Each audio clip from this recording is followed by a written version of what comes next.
mati seketika meninggal dunia. Alangkah kagetnya wanita tersebut melihat anak-anaknya yang telah dia lahirkan itu mati semua, meninggal semua. Nangis wanita tersebut.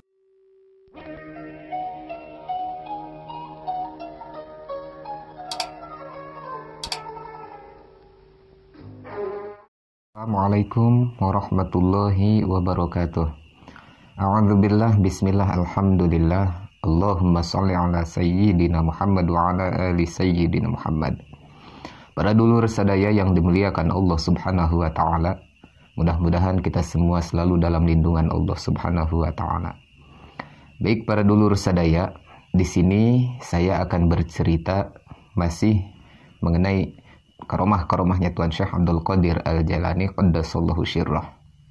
Diceritakan dalam satu manqobah, ada seorang wanita yang menemui Tuan Syekh Abdul Qadir Al-Jailani. Pada saat itu, si wanita tersebut mempunyai keluhan-keluhan. Di antaranya, keluhan wanita tersebut itu ingin mempunyai momongan atau ingin mempunyai keturunan, saudara. Mungkin si wanita tersebut nikahnya udah lama, tapi belum juga diberikan keturunan oleh Allah Subhanahu wa taala. Nah, si wanita tersebut memutuskan untuk menemui Tuan Syekh Abdul Qadir Al-Jailani dengan maksud ingin meminta doa kepada Tuan Syekh Abdul Qadir Al-Jailani agar cepat diberikan keturunan atau momongan atau anak lah. Nah, pada saat itu, setelah wanita tersebut menemui Tuan Syekh Abdul Qadir Al-Jailani, langsung Tuan Syekh Abdul Qadir pada saat itu mengambil wudhu. Terus setelah wudhu, langsung beliau masuk ke kamar, tawasul munajat ke Gusti Allah Subhanahu wa ta'ala.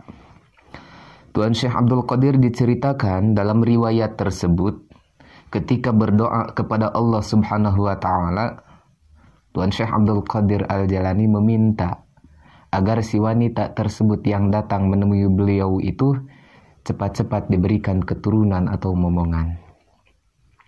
Pada saat itu, kudrat irodatnya Allah, Tuan Syekh Abdul Qadir Al-Jailani langsung mukasyafah, dibukakan hijabnya oleh Gusti Allah sehingga beliau bisa melihat apa yang tidak kita bisa lihat.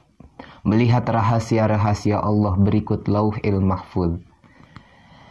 Di dalam munajatnya Tuan Syekh Abdul Qadir Al-Jailani pada saat itu, saudara, berdoa kepada Gusti Allah, "Ya Allah, aku meminta kepadamu, tolong berikanlah wanita yang datang kepadaku ini keturunan, agar dia bisa hidup lebih bahagia lagi." Dalam doa Tuan Syekh Abdul Qadir Al-Jailani, di situ langsung dijawab oleh Gusti Allah Subhanahu wa ta'ala. Jawaban Gusti Allah Subhanahu wa ta'ala, "Ya Abdul Qadir, apakah engkau tidak melihat tulisanku di Lauhil Mahfuz bahwa wanita tersebut itu takdirnya tidak akan pernah punya keturunan?" Atau boleh kita sebut mandul kali ya. Seperti itu. Tuan Syekh Abdul Qadir mendengar jawaban Allah seperti itu, beliau itu malah makin khusyuk berdoanya, saudara. Makin khusyuk, kata beliau, "Ya Allah, berikanlah wanita tersebut keturunan 2, ya Allah. Abdul Qadir 1 pun gak aku berikan karena itu adalah tulisanku, itu adalah takdirku." Kata Tuan Syekh Abdul Qadir Al-Jailani, "Ya Allah, berikan 3, ya Allah." Abdul Qadir, jangan pun 3, 1 gak aku kasih. Karena takdir dia sudah seperti itu. Kata Tuan Syekh, "Ya Allah, berikan 4. Abdul Qadir, jangan pun 4. Enggak akan aku berikan. Soalnya itu sudah menjadi tulisanku. Itu sudah menjadi takdirku, kata Gusti Allah. "Ya Allah, berikan 5 wanita tersebut anak." Enggak, Abdul Qadir. "Ya Allah, 6. Enggak, Abdul Qadir. "Ya Allah, 7. Ya Allah." Di situ Tuan Syekh Abdul Qadir terus-terusan meminta kepada Allah dari 1, 2, 3, 4 sampai 7. Tuan Syekh Abdul Qadir meminta kepada Allah, langsung di situ Allah Subhanahu wa taala, Udah, Abdul Qadir, sekarang aku berikan wanita tersebut keturunan 7. Jadi Tuan Syekh Abdul Qadir Al-Jalani seolah-olah meminta kepada Allah dengan cara memaksa, seolah-olah kita kedengarannya seperti itu. Padahal memang itulah kita harusnya meminta kepada Allah itu seperti itu gitu. Tentu tidak melupakan adab dan tata cara kita berdoa kepada Gusti Allah Subhanahu wa taala. Setelah itu, mendengar jawaban Gusti Allah Subhanahu wa taala, langsung saja Tuan Syekh Abdul Qadir keluar dari kamarnya. Setelah keluar dari kamarnya, Tuan Syekh Abdul Qadir langsung mengambil segenggam tanah. Pada saat itu langsung diberikan kepada wanita tersebut. Ketika diberikan kepada wanita tersebut, tanah yang tadi diambil oleh Tuan Syekh Abdul Qadir dijadikan leontin kalungnya wanita tersebut. Setelah dijadikan leontin dari kalung wanita tersebut, langsung dipakai oleh wanita itu, langsung pulang. Ketika pulang, langsung dia bertemu dengan keluarga, bertemu dengan suaminya. Nah, setelah lama kemudian hamilah wanita tersebut. Hamil satu, ngelahirin. Enggak lama kemudian hamil lagi satu, ngelahirin lagi, hamil lagi, ngelahirin lagi, sampai ke-7 kalinya wanita tersebut hamil dan melahirkan, saudara.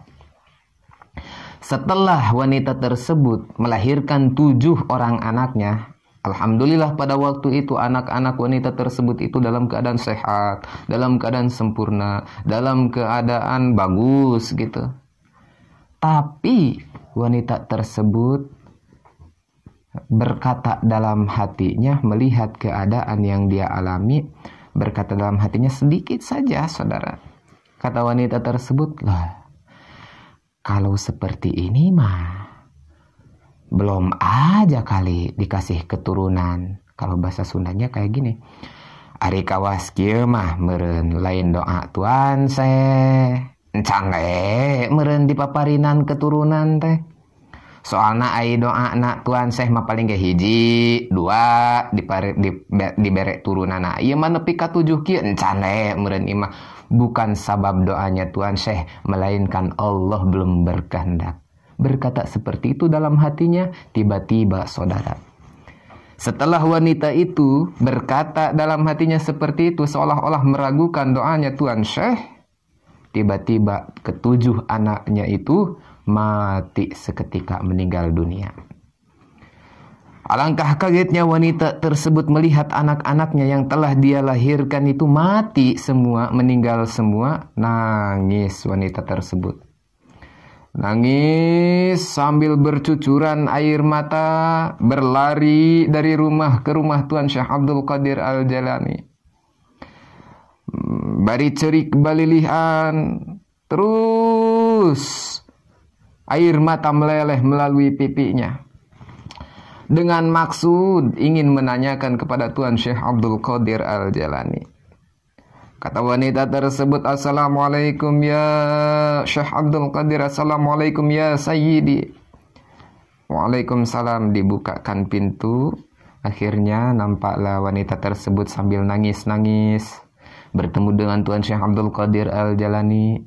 Langsung ditanya oleh Tuan Syekh, ada apa?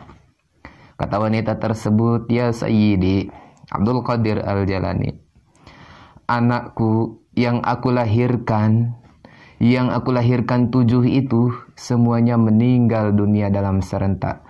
Mendadak semuanya meninggal dunia, tidak sakit dulu, tidak madarat dulu, semuanya meninggal. Kata Tuan Syekh, emang gimana tadinya? Kok bisa seperti itu? Kata Tuan Syekh. Kata wanita tersebut, jadi begini. Hampir aja yang ngomong jadi begieu gitu. Jadi begini, Tuan Syekh.